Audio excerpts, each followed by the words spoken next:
요나서 강의 15번째 시간으로 여호와께서 박농쿨을 예비하사, 이런 제목으로 하나님의 말씀을 전하겠습니다. 바울은 고린도전서 13장에서 사랑에 관해서 여러 가지 말로 정의를 하고 있습니다. 그 가운데 사랑은 모든 것을 참으며 그리고 모든 것을 견디느니라, 이런 표현이 나옵니다. 사랑하는 그 대상에 대해서 모든 것을 참아야 되고 모든 것을 견뎌내는 것이 사랑이라고 말씀하고 있는 것입니다. 우리가 생각할 때 사랑하면 그저 황홀하고 아름답기만 한 것이라고 생각하기 쉽지만 성경은 그렇게 말씀하고 있지 않습니다. 사랑은 어떤 면에서 볼 때 매우 처절한 것입니다. 왜냐하면 참고 견딘다는 표현은 보기 좋고 사랑스러운 대상을 바라보면서 사용하는 표현이 아니기 때문입니다. 나에게 있어서 너무나 싫고 괴롭고 고통스러운 일이지만 그것을 이겨내려고 할 때 우리는 참고 견딘다라는 말을 씁니다. 그런데 사랑이 바로 그런 것이다 라고 성경은 말씀하고 있습니다. 그렇다면 성경이 말씀하고 있는 이런 초월적인 사랑은 결국 누구의 사랑을 설명하고자 함일까요? 우리에게 그런 사랑이 있을까요?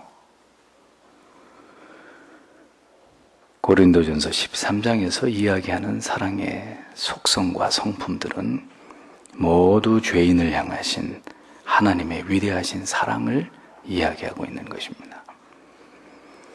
내가 성내는 것이 옳으냐 질문하시는 하나님께 대답 대신 무례하기 짝이 없는 요나는 니느웨 성 동쪽에 자리를 잡고 앉아서 거기서 자기를 위해서 초막을 지었습니다. 5절 말씀을 흠정역으로 읽어드리면, 이에 요나가 그 도시에서 나가 그 도시의 동쪽 편에 앉고 거기서 자기를 위하여 초막을 만들고는, 이렇게 번역이 됩니다. 니느웨에서 벗어나서 그 도시에서 그리 멀지 않은 곳에 자기를 위해서 초막을 지었다고 했습니다. 그러니까 더 이상 니느웨라고 하는 곳에는 이제 있기조차도 싫다는 그런 의미이겠죠. 요나의 고집스러움을 보십시오. 이것은 비단 요나만의 문제가 아닙니다.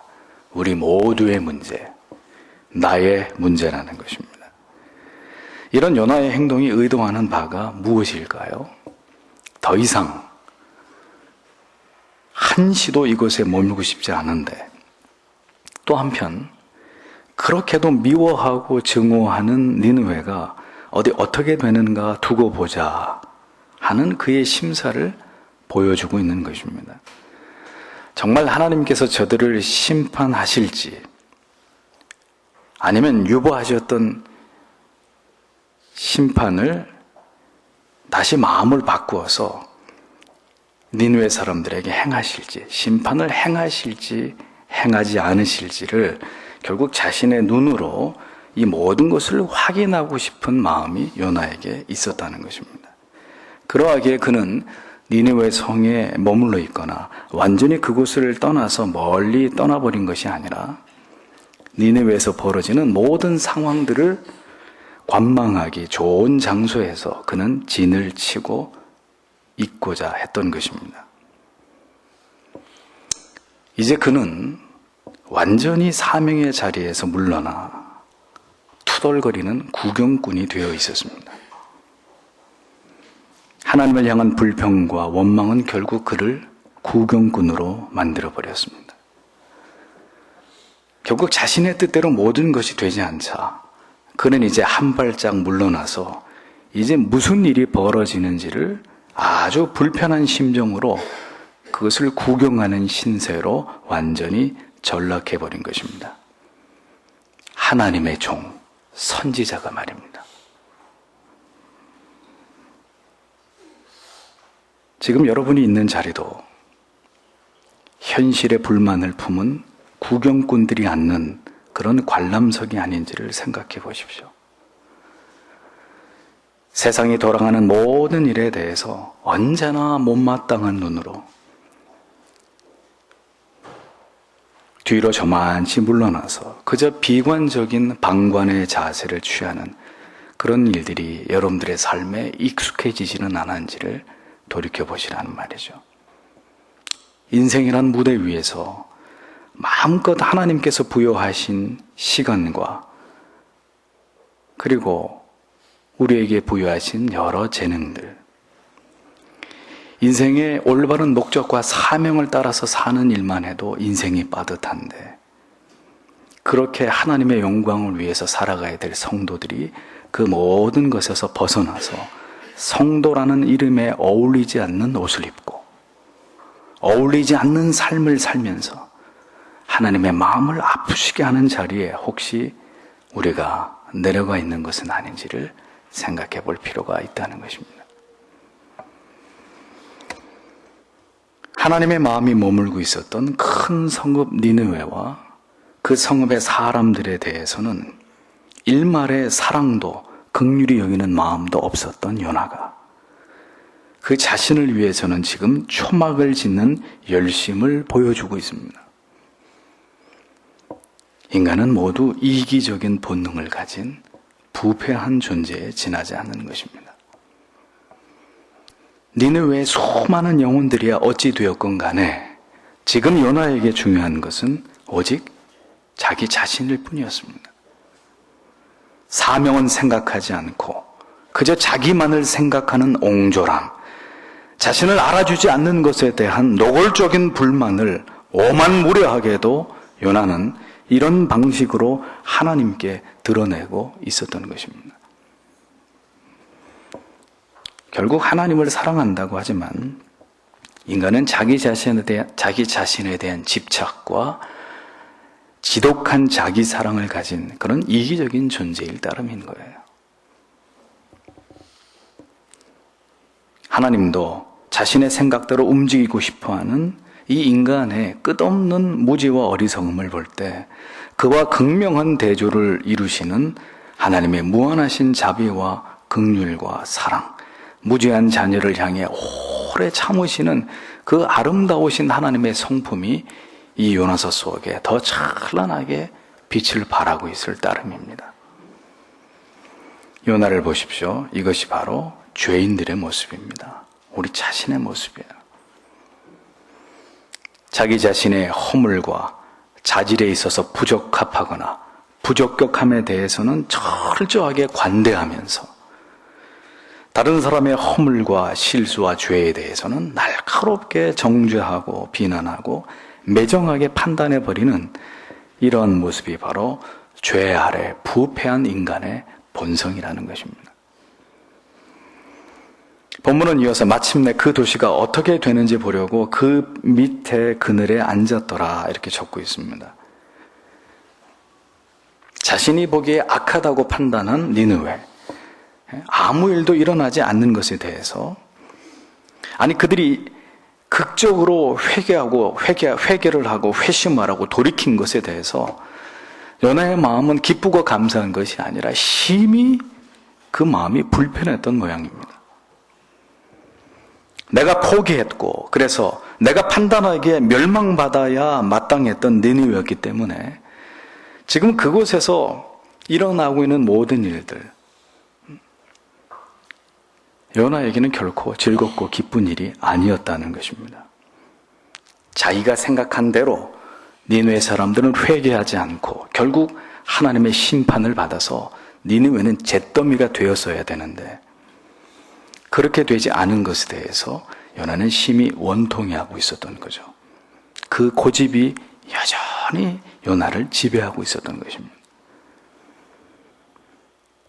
오늘 여러분 가운데도 이러한 고집에 스스로 갇혀있는 성도님들이 계신다면 부디 깨어나셔야 돼요.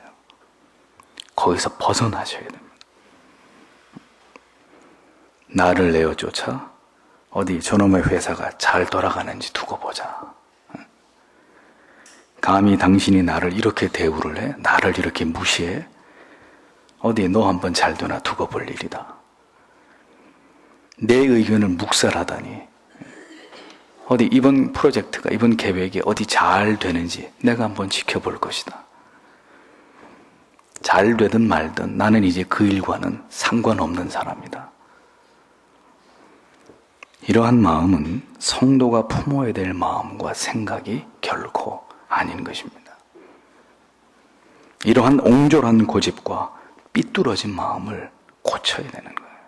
이제 그것으로부터 돌아서야 되는 것입니다.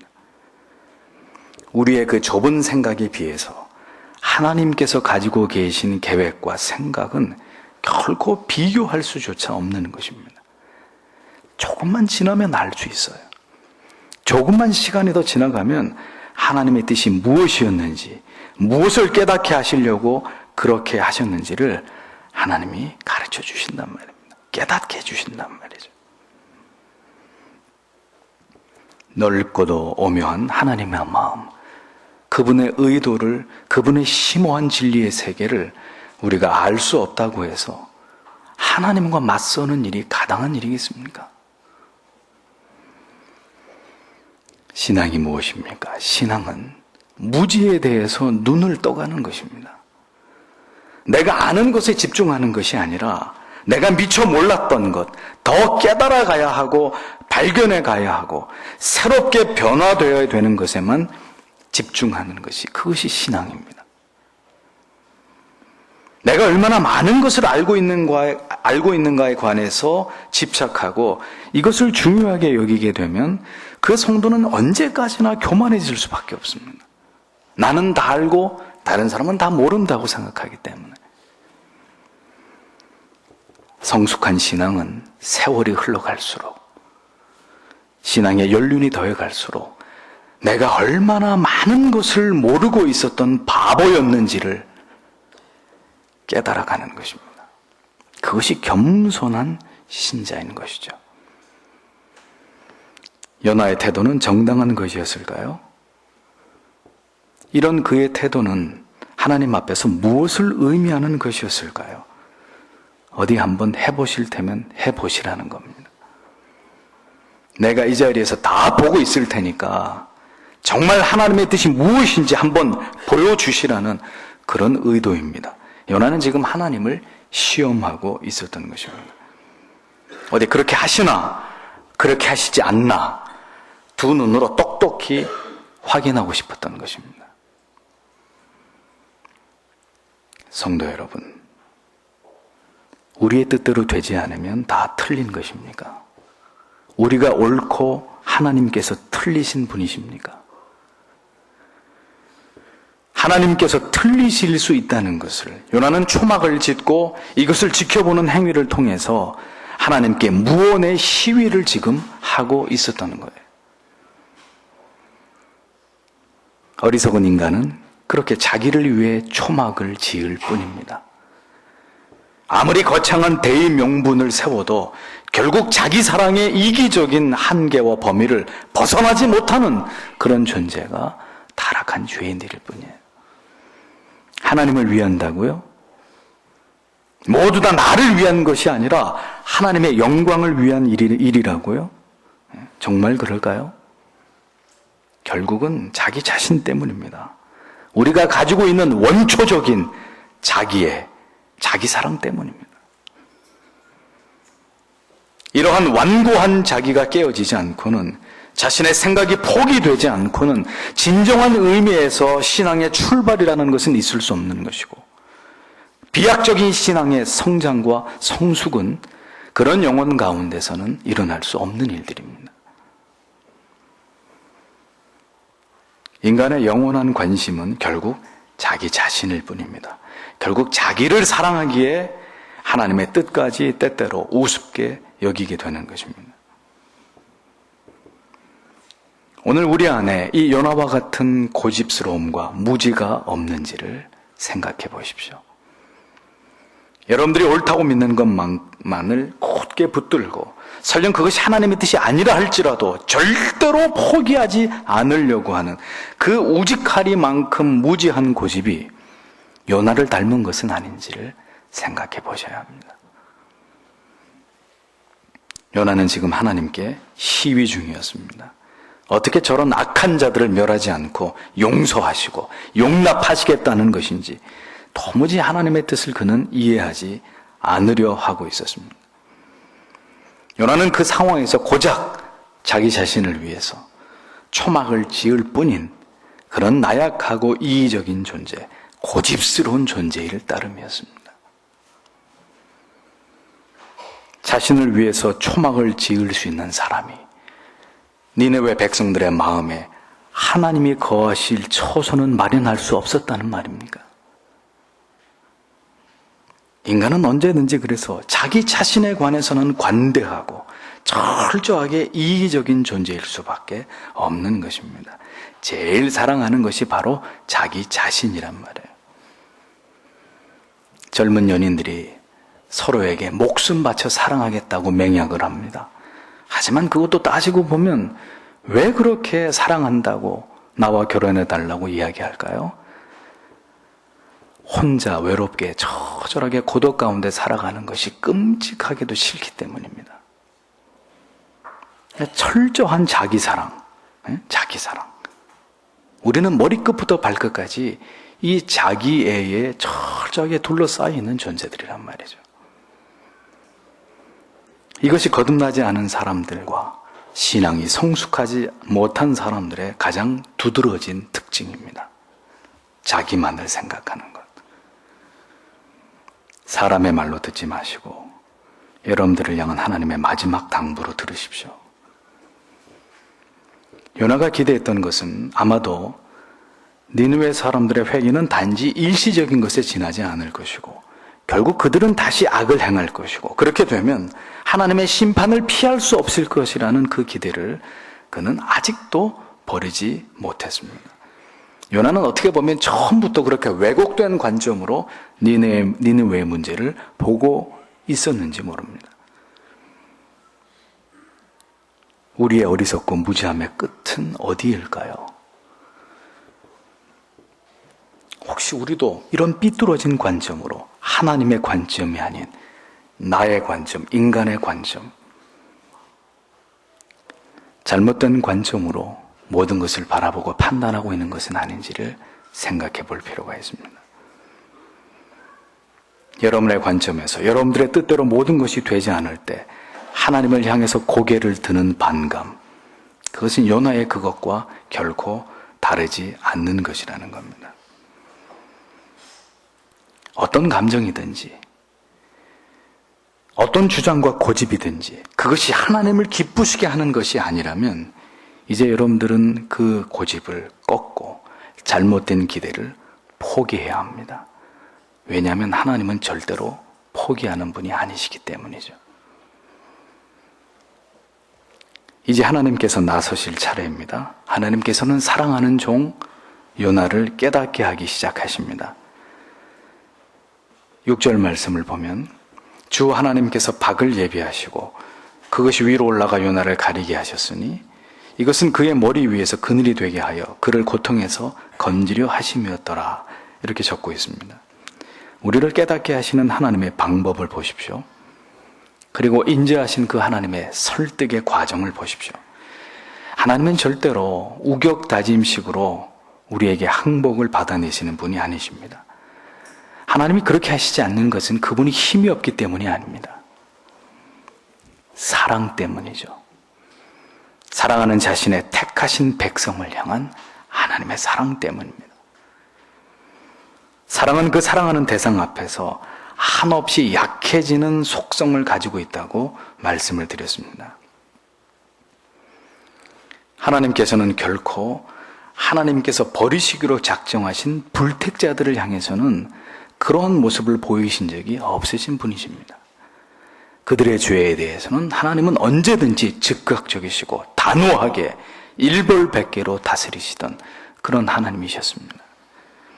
하나님의 인자하심과 자비하심, 그분의 오래 참으심의 성품은 불택자들을 향한 것이 아니고 하나님의 택하신 자기 백성들을 위한 것이라는 것을 우리는 잊어서는 안 될 것입니다. 하나님께서는 고집쟁이 요나를 설득하기 위해서 친히 박농쿨을 예비하셨습니다. 성경을 잘 보십시오. 박농쿨이 우연히 생긴 것일까요? 아닙니다. 성경에 예비하사라고 번역된 히브리어 예만이라는 단어가 나옵니다. 이 뜻은 정하다, 제공하다, 준비하다 이런 뜻인데 요나서의 여러 군데에서 이 단어가 발견됩니다. 1장 17절에서 여호와께서 물고기를 예비하신다라는 곳에서 이 단어가 사용되고 4장 6절에 박농쿨, 7절에 벌레, 8절에 동풍 이 단어들이 등장하면서 따라서 계속해서 이 예멘, 하나님이 예비하셨다, 준비하셨다 이 단어가 계속 사용되고 있는 것을 볼 수 있습니다. 이 사실은 분명한 하나님의 예비하심과 주권적인 의도와 목적이 요나에게 계속해서 나타나고 있었다는 것을 보여주는 것입니다. 하나님의 목적대로 결국은 하나님께서 모든 것을 통제하고 계신다는 그분은 전능자이시라는 것을 성경은 우리에게 가르쳐주고 있는 것입니다. 다만 어리석은 인간만이 모든 환경과 상황 속에서 조용히 일하고 계시는 하나님의 섭리와 간섭하심을 인지하지 못할 뿐인 것이죠. 하나님은 놀고 계시는 분이 아니십니다. 오늘도 지구상에 살아가고 있는 수십억의 인구 한 사람 한 사람을 위해서 하나님은 일하고 계시는 하나님이십니다. 완벽하게 그들 모두의 삶과 환경과 모든 상황을 통제하고 계시고 그들의 삶에 깊이 관여하시고 간섭하고 계시는 그런 전능하신 분이 여호와 하나님이시라는 겁니다. 따라서 우리의 삶에 일어나고 있는 크고 작은 모든 일들은 결코 우연의 산물이 아닙니다. 하나님의 어떤 의도와 섭리가 우리 안에서 이루어져 가고 있는 과정이고 무대가 되는 것이죠. 그래서 전도서 7장 14절을 말씀하고 있습니다. 형통한 날에는 기뻐하고 곤고한 날에는 되돌아보아라. 이 두 가지를 하나님이 병행하게 하사 사람이 그의 장래의 일을 능히 헤아려 알지 못하게 하셨느니라 라고 적고 있습니다. 모든 일의 배후에는 하나님이 계신다는 거예요. 그분의 뜻과 그분의 계획하심이 존재한다는 것입니다. 그래서 의미 없는 우연이니 운명이니 이런 단어들은 불신자들의 해석일 뿐인 것이고 모든 것은 필연과 하나님의 치밀하신 계획 속에서 일어나는 완벽한 하나님의 통제 아래 있는 상황들일 뿐인 거죠. 하나님께서 그 모든 일들을 진행하고 계시지만 인간이 보기에는 모두 자신이 하는 일처럼 생각되고 그것이 아니면 우연히 일어나는 일들로 그렇게 가볍게 생각되기 십상인 것입니다. 그래서 좋은 일이 있으면 인간들은 기뻐하고 좋아서 어쩔 줄 모르고 자신에게 불행한 일이 생기면 슬퍼하고 분노하고 두려워하고 염려하고 근심하는 것입니다. 왜 그런 일이 생길 수밖에 없었는지 그 상황을 내가 판단하기 이전에 하나님의 뜻이 무엇인지를 생각하고 이것을 깨달을 수만 있다면 우리의 감정은 절대로 쉽게 요동치지 않습니다. 인생을 이만큼 살면서 신앙을 지켜오다 보니 저도 한 가지 깨달은 사실이 있습니다. 물론 더 살아봐야 더 확실하게 알 수 있겠지만 그것은 하나님을 신앙하는 인생의 여정 속에서 그다지 막 흥분될 만큼 그렇게 기쁜 일도 없고 세상에서 말입니다. 그리고 가슴이 무너지는 도저히 이겨낼 것 같지 않은 그런 슬픔도 없다는 것을 느끼게 됩니다. 그저 모든 것이 하나님께서 그렇게 하실만 하니까 그렇게 하셨겠지 하는 믿음이 점점 내 안에 커져가니까 무엇도 저를 요동치게 하지 못합니다. 그렇게 슬프고 눈물 나고 더 살 수 없을 것처럼 괴로운 일도 없고 너무 행복하고 기뻐서 이게 낮인지 밤인지 어쩔 줄 몰라 하는 그런 즐거운 일도 이 땅의 인생 가운데는 없다는 것을 배우고 깨달아가는 것입니다. 성도에게 있어서 가장 최고의 기쁨이 언제일까요? 그것은 우리가 천국에 입성하게 되는 날이에요. 그리고 가장 큰 슬픔과 절망의 날이 있다면 그것은 우리의 목숨이 다한 그날, 당연히 내가 구원을 받은 줄 굳게 믿었건만 정작 내 자신을 위해 예비된 천국의 자리가 없다는 사실을 비로소 뒤늦게 깨닫게 되는 그 순간이 아닐까 하는 생각이 듭니다. 아마도 이러한 마음과 감정이었기에 아내가 죽고 자식들이 차례차례 모두 죽어도, 그리고 자신마저도 여러 가지 무거운 질병에 시달리면서 만신창이가 되었던 존 칼빈이나 존 오웬 같은 인물들은 그런 가운데서도 그 하나님의 사랑함을 결단코 놓치지 않고 끝까지 자기의 사명 앞에 최선을 다하는 그런 삶을 살아갈 수 있지 않았나. 그들의 전기를 보면서 그와 같은 진리를 깨닫게 됩니다. 이에 요나가 그 박을 심히 기뻐하니라고 성경은 이어서 말씀하고 있습니다. 자기의 머리를 가리워주는 시원한 박넝쿨, 고작 그 상황이 요나에게 기쁨이 되었다는 사실에 이 성경 본문을 읽으면서 저는 분노를 금할 수가 없었습니다. 그러나 그런 한심스러운 요나의 모습이 바로 오늘 우리의 모습이기 때문에 그를 욕할 수만은 없는 것입니다. 요나가 그 상황에서 고작 박넝쿨 때문에 기뻐했다는 것은 인간이 갖는 그 자신을 향해 그가 가지고 있는 극단의 이기심의 모습이 얼마나 유치한 것인지를 보여주는 단면이 되는 거예요.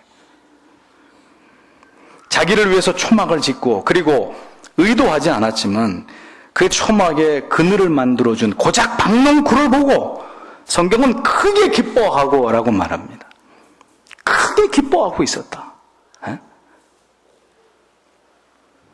그에게 큰 기쁨은 고작해야 박넝쿨 뿐이었다는 사실이 우리로 하여금 인생의 무상함과 허망함을 생각하게 만들어줍니다. 사랑하는 성도 여러분, 여러분들이 지금 기뻐하는 것은 도대체 무엇 때문입니까? 여러분은 지금까지 무엇에서 기쁨을 추구하면서 인생을 살아오셨습니까? 어떤 종류의 기쁨을 원하시는 것입니까? 오늘도 무엇을 꽉 움켜쥐고 그걸 놓지 못해서 그것 때문에 울고 웃고 하는 그런 인생을 살아가고 있습니까? 성도는, 신자는 고작 박넝쿨 따위로 기뻐하는 자들이 되어서는 안 되는 거예요. 안 되는 거예요. 하나님 앞에서 내 자신이 어떤 존재가 되어야 하고 어떻게 살아가야 될 것인가에 대해서는 죽음과도 같이 무관심하면서 하나님을 알지 못한 채 죽어가고 있는 영혼들과 이 세상의 온갖 음란하고 절질적인 문화의 홍수 속에서 서서히 익사해 가고 있는 그런 어린 세대들을 바라보는 마음의 무거운 눌림은 온데간데 없고, 오늘도 우리에게 중요한 것은 고작 그 알량한 박넝쿨과 같은 그런 허망한 가치들에 지나지 않는 것이라면 우리와 요나가 도대체 무엇에 있어 다른 존재란 말입니까?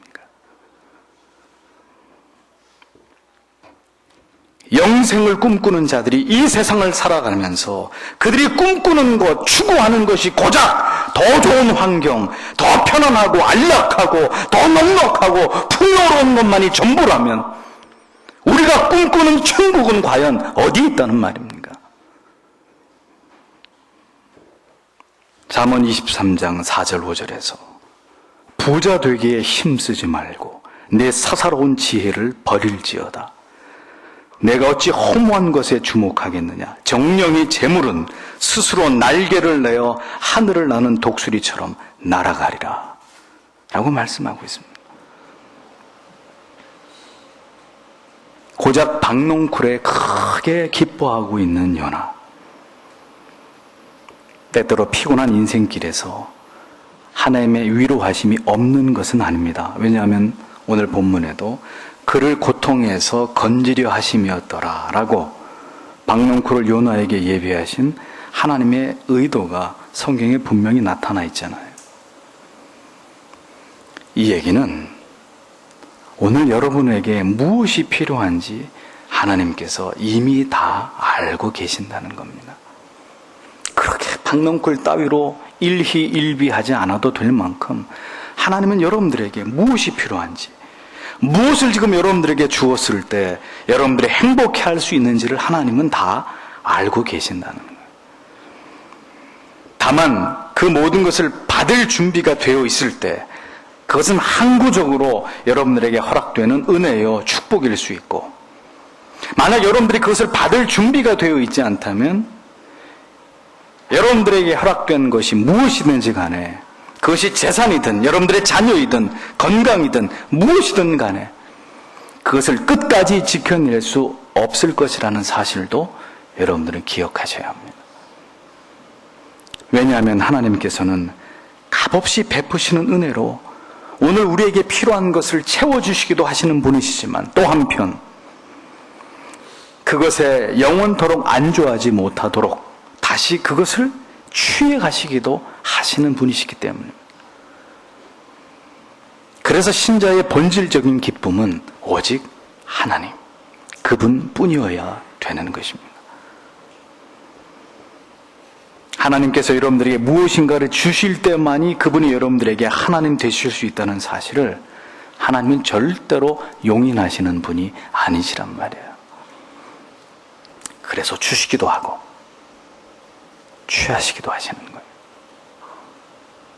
안락하고 편안하고 행복한 삶에 안주하면서 그것이 진정한 행복이라고 믿으면서 하나님 없는 행복과 평안을 누릴 때 하나님께서는 언제든지 그것을 일순간에 소멸시키실 수 있는 그런 하나님이심을 잊지 마십시오.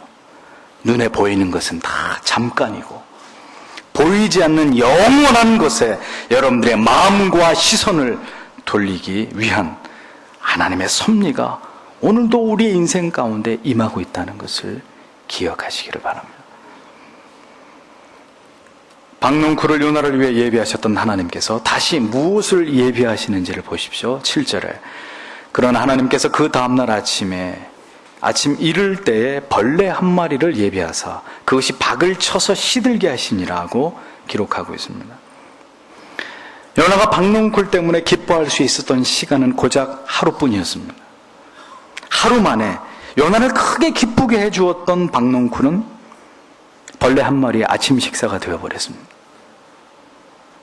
그 벌레를 누가 예비하셨다고 했습니까? 만물의 주인이신 하나님이십니다. 기억하십시오.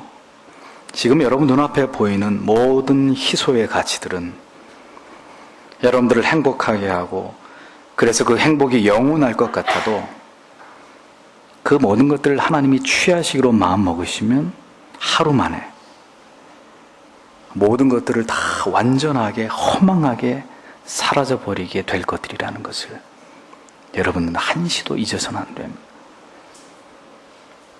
그 가운데는 여러분들이 그렇게도 아끼고 사랑하는 여러분 자신의 생명도 포함되어 있는 거예요. 조금 더 살고 싶어도, 올해까지는 살다가 주님 앞에 가고 싶어도 하나님께서 오너라 하고 부르면 그렇게 애지중지하는 내 생명도 하나님께 드려야 되는 거예요. 은빛 찬란한 옷으로 화려하게 차려입고 로마 황제의 생일을 기념해서 축제를 시작하는 경기장에 유대 지역의 분봉왕이었던 헤롯 아그리빠가 연설을 시작하고 있었습니다. 많은 군중들은 아침 태양을 받아서 광채를, 그의 몸에 광채가 바라고 있었고, 그리고 유창한 음성으로 연설을 시작하는 헤롯을 바라보면서 많은 군중들이 이렇게 외쳤습니다. 이것은 사람의 소리가 아닙니다. 이것은 신의 목소리입니다. 헤롯은 사람이 아니라 신입니다. 순간 헤롯은 정말 자신이 신이라도 된 줄 알고 우쭐거렸습니다. 그의 권력과 인기는 그 순간 하늘을 찌르는 듯 했습니다. 그러나 그의 행복도 잠시뿐 이내 극심한 통증이 그의 복부에 밀려왔습니다.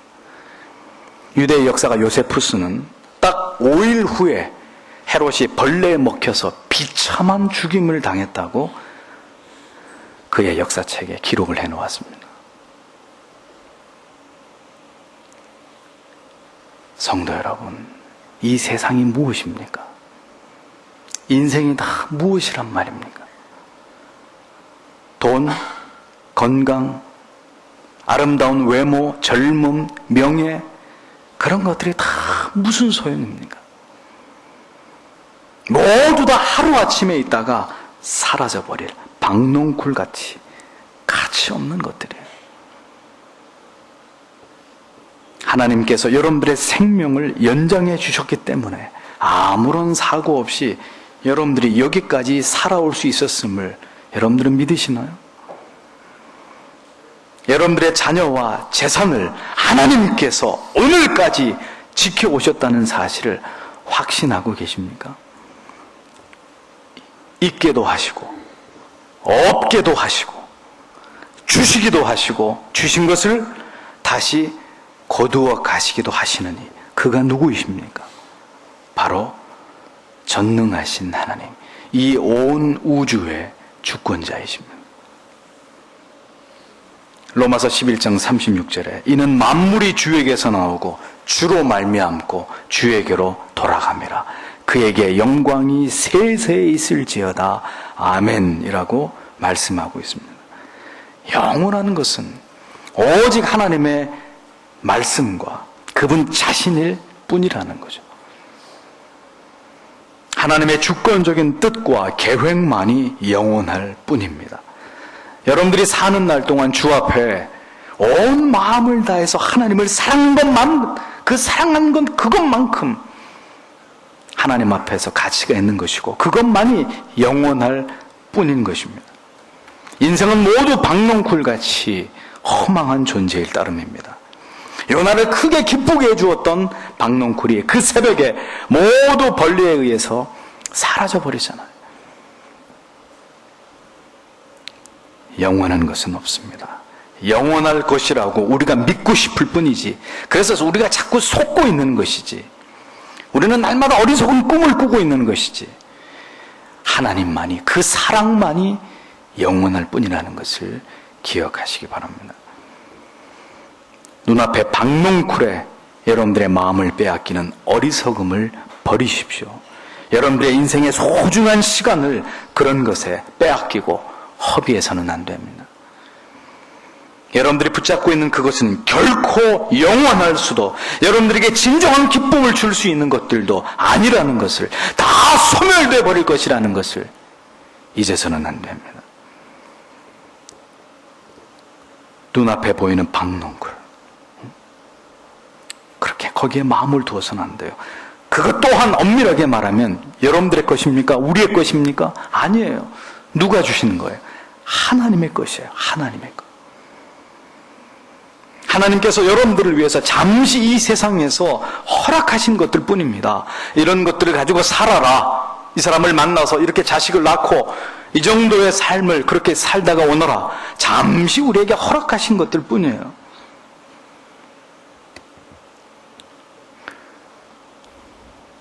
우리는 최근에 사랑하는 두 분의 성도님들을 먼저 떠나보냈습니다. 다음은 당신 차례입니다. 그리 머지 않았어요. 주실 때가 있으면 거두어 가실 때가 있다는 것을 기억하고, 태어날 때가 있으면 죽는 순간이 있다는 것을 기억하면서 언제나 하나님만을 바라보는 신자가 진정으로 경건하고 성숙한 믿음의 신자일 것입니다. 여러분들의 남편도, 아내도, 부모님도, 자식도, 건강도, 재물도 절대로 영원한 것들이 아니에요. 그 모든 것을 주신 이유는 여러분들로 하여금 하나님만을 더 온전히 의지하고 이 모든 것을 내게 주신 이가 당신이십니다 하고 하나님을 더 경외하라고 우리에게 그 모든 것들을 사실은 주신 것입니다. 모든 것을 가지고도 누리고도 그것을 알지 못하고 깨닫지 못할 때에는 이제 여러분들을 위해 주신 것을 거두어 가심으로 그 사실을 고통 가운데서 깨닫게 하시는 분이 하나님이시는 거예요. 이것이 하나님이 사랑하는 그 자녀들을 영원한 소망을 바라보게, 그리고 그 영원한 소망으로 이끌어가게 하시는 하나님의 방법인 것이죠. 양들이 다음 뜯어먹을 신선한 풀과 물을 마실 시냇가를 찾아서, 지금 양들은 한가하게 풀을 뜯고 뒹굴고 쉬고 있을 때 목자는 어딜 갑니까? 산을 넘고 들을 건너서 다음 목초지를 찾아다닙니다. 탁월한 목자는 언제든지 모든 양들을 위해 미리 예비하는 목자입니다. 하나님께서는 언제나 여러분들을 위해서 모든 것을 예비하시는 하나님이십니다. 그분은 결코 아이를 낳은 초보 엄마가 늘 당황하고 호둥거리면서 그렇게 첫 아이를 키우듯이 그렇게 미숙하게 여러분들을 인도하고 양육하고 호둥거리고 당황하시는 그런 하나님이 결코 아니십니다.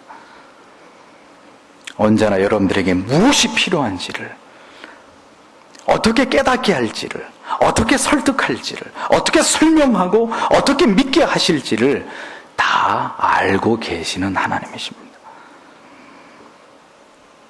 어떻게 그 큰 배신의 아픔을 이겨내고, 어떻게 하늘이 무너지는 그 슬픔을 이겨내게 하시고, 어떻게 그 물질의 혹독한 고난과 고통으로부터 벗어나게 하실지를 다 알고 여러분들에게 필요한 것을 언제나 미리미리 예비하셔서,